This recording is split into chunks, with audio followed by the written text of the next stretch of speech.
Em outros momentos, nós estivemos aqui para conversar com alguns vereadores, na pessoa do vereador Juvenil, o Marciano, o Joaquim, o Mário Rodrigues, os outros, a Cida, os demais, o Marcos Filho, outros que eu estiver esquecendo o nome, me perdoe, não conversaram conosco, porque não se encontrava aqui no momento.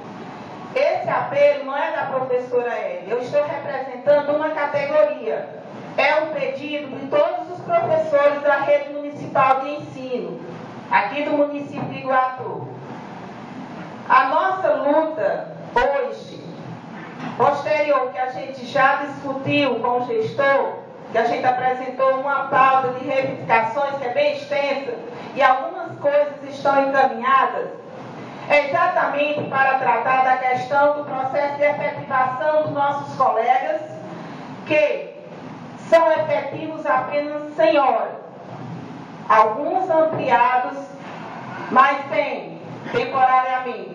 E a gente quer que esse pessoal seja efetivado.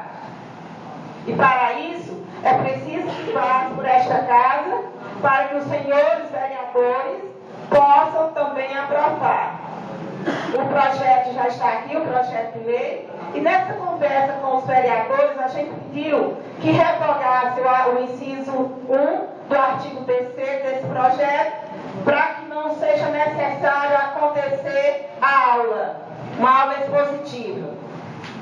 Sabemos que no processo passado aconteceu, eu também participei do processo, mas hoje nós estamos atendendo ao pedido dos colegas que não foram aprovados no processo passado por um motivo ou outro.